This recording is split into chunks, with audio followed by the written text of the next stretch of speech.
Ketika kita melihat ada orang yang sulit berubah, termasuk murid Anda harus berusaha dulu. Anda berusaha, tidak bisa berusaha, carilah orang yang berkesan untuk Anda, atau berkesan untuk anak itu.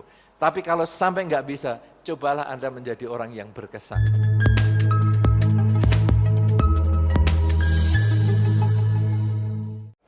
Misalnya sekarang, apa bisa orang itu berubah?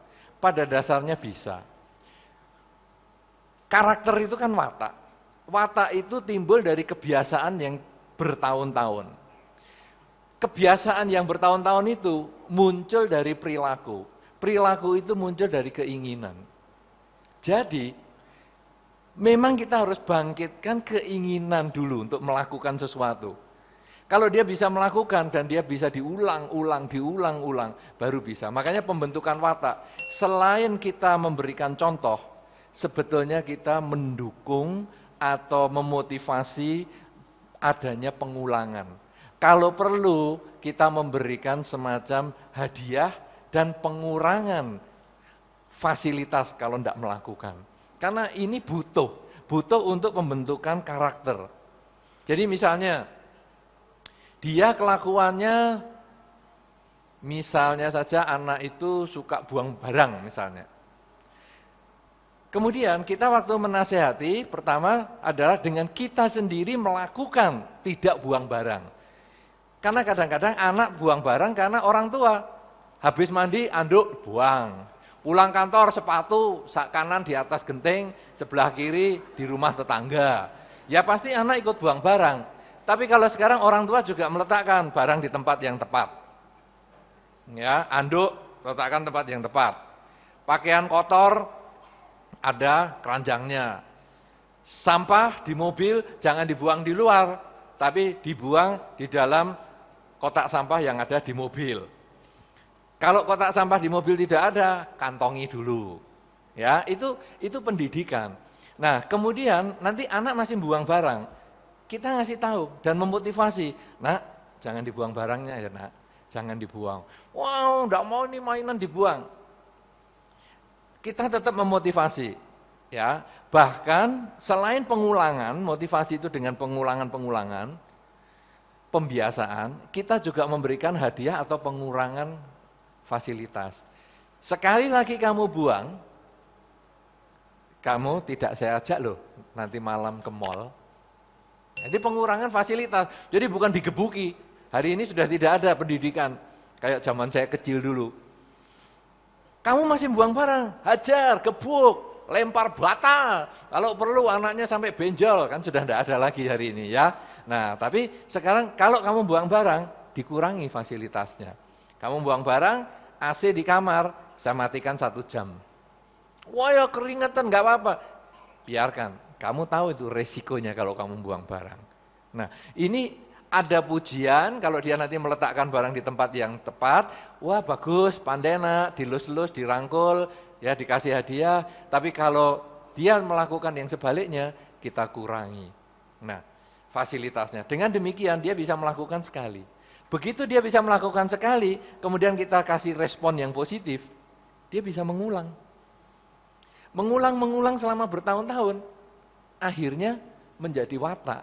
Itu yang tadi menjadi penyebab, kenapa kita kalau jalan di mobil, misalnya kok jalannya itu terus, dan akhirnya hari ini weekend atau tidak, kok kita lewat jalan situ, karena kita sudah jadi otomatis. Otomatis secara fisik, otomatis secara pikiran itu seperti itu. Inilah yang maka kita atasi dengan mengembangkan kesadaran tadi. Setiap saat itu beda. Maka ketika kita meletakkan kunci mobil, bukan karena kebiasaan saya meletakkan di atas lemari. Tapi saya sadar, saat ini saya sedang meletakkan kunci mobil. Saya sadar, saya meletakkan handphone. Jangan mau berangkat, tadi kunci mobil saya letakkan mana ya? Handphone di mana ya? Coba tolong kamu telepon handphoneku. Yang di mana nih? Ayo coba. Kenapa? Karena waktu kita meletakkan tidak ada kesadaran. Tapi begitu kita selalu sadari,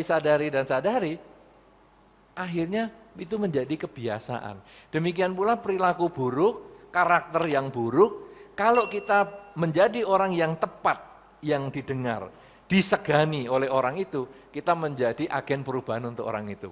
Tapi kalau tidak, maka kita cari orang lain. Siapa sih yang dia turuti ini? Kadang-kadang yang dituruti itu orang yang sepele. Kadang anak kecil juga bisa. Ada satu kasus dulu orang tua yang suka merokok. Merokok terus di kamar apa merokok. Sampai ditulis. Di kotaknya kan ada, merokok membunuhmu.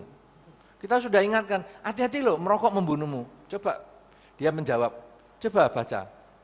Saya yang merokok, kata-katanya kan merokok membunuhmu. Kan tidak membunuhku. Berarti saya yang merokok, kamu yang mati. Jadi tidak apa-apa, saya merokok terus. Gitu. Kemudian kita ingatkan, kan kasihan istrimu. Ya, kalau kamu tidak bisa menyayangi istrimu, minimal kan jangan menyusahkan istrimu. Ya, wah istriku keluarga yang luar biasa. Bapaknya juga merokok, tahan. Ini buktinya hidup terus, sehat terus. Nggak bisa dikasih tahu. Kemudian kita ingat, siapa ya orang yang paling dia dengar nasihatnya? Ternyata anak terkecilnya. Anak yang masih baru 3 tahun. Itu anak yang disayangi karena lama dia menanti kelahiran bayi itu, kemudian dia punya anak yang terkecil ini. Nah, kita pesannya lewat yang terkecil ini. Papa, bisa nggak papa ngurangi merokok? Tentu ini diprovokator sama mamahnya ya. Mamahnya yang ngomong, nak, kamu ngomong ya. Nanti kalau papamu ngerokok, nak, ngomong, papa, kamu bisa ngurangi merokok enggak, Pak? Aku soalnya batuk loh. Nah, saudara-saudara, setelah anak kecil ini ngomong, laki-laki ini, si bapak ini, minimal dia tidak merokok di dalam rumah. Kemudian istrinya kan tahu masih bau rokok, badannya masih bau. Anak ini lagi yang dikasih tahu, papa, walaupun di luar jangan ngerokok ya, bau, bajunya bau, mulutnya juga bau. Akhirnya bapaknya ini berhenti sungguhan. Kenapa saudara? Karena ada orang yang sangat dia hargai, yang sangat dia segani, yang ngomong. Karena itu, setiap orang punya. Kalau Anda mau mengubah watak, tadi termasuk misalnya, kalau tadi pertanyaannya Lingling termasuk saya gabung di sini.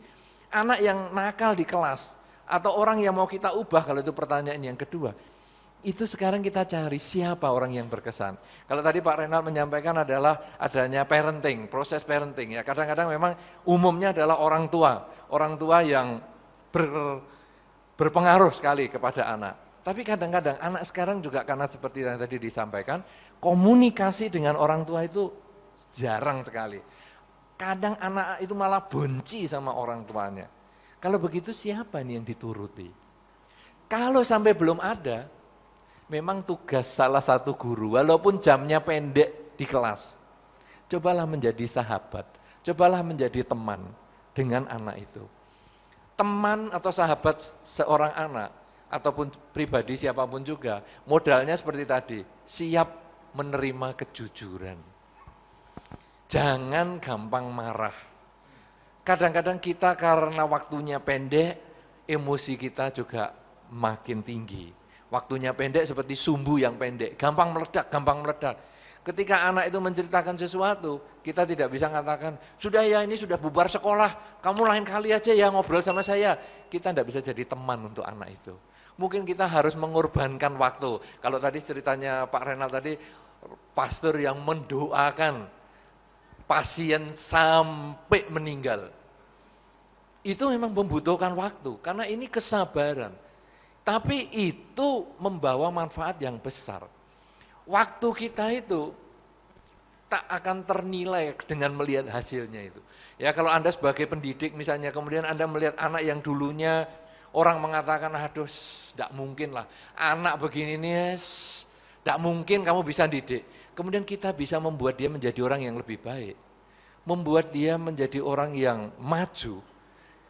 Itu waktu seberapapun yang kita korbankan, rasanya tidak ada artinya. Rasanya kita masih kepengin berkorban lagi. Karena kita merasakan kebahagiaan yang tak ternilai harganya. Oleh karena itu, ketika kita melihat ada orang yang sulit berubah, termasuk murid Anda harus berusaha dulu. Anda berusaha, tidak bisa berusaha, carilah orang yang berkesan untuk Anda, atau berkesan untuk anak itu. Tapi kalau sampai nggak bisa, cobalah Anda menjadi orang yang berkesan. Dalam banyak kasus, kalau kita melihat anak kecil, kenapa sih anak kecil itu kalau nangis, kadang diberi permen? Dan kadang yang memberi permen walaupun orang asing pun, kadang kok diterima. Karena dia membutuhkan sesuatu. Kalau sekarang anak kecil itu membutuhkan permen, permen-permen kita orang dewasa, itu adalah perhatian. Bukan permennya itu, tapi perhatian. Ketika kita dipandang waktu ngomong, didengarkan baik-baik ketika dia mengeluh, itu sebetulnya adalah syarat untuk menjadi seorang sahabat. Dan ketika kita menjadi orang sahabat, ketika kita menjadi panutan, maka orang-orang di sekitar kita itu mau diubah jadi apa karakternya itu bisa. Karena itu, siapapun yang nakal, siapapun yang sulit diubah, cobalah kita menjadi sahabatnya dia. Kalau tidak bisa, ya kita terpaksa cari sahabat yang lain. Karena sesungguhnya nggak berubah. Kalau dalam bahasa Jawa namanya riti. Mari kalau sudah mati. Sembuhnya itu kalau sudah mati. Itu ya ada. Tapi apa salahnya sih? Kita usaha dulu. Karena teman yang baik adalah teman yang mengingatkan kesalahan. Kita tidak bisa cuek. Ya. Orang kalau cuek sesungguhnya itu berarti dia moralnya itu juga harus dipertanyakan. Dia teman sungguhan atau enggak. Tapi kalau teman sungguhan, dia harus berusaha untuk menyelamatkan, membantu. Ya, orang tua Anda, kenapa memperhatikan Anda kalau pulang malam? Kenapa memperhatikan Anda kalau rambutnya panjang? Kenapa memperhatikan Anda kalau bolos sekolah? Karena dia sayang kepada Anda. Kenapa orang tua Anda kok tidak ngurusi tetangga Anda? Mau naik pohon, anaknya baru 3 tahun, silahkan. Mau nggak sekolah 2 minggu, karepmu.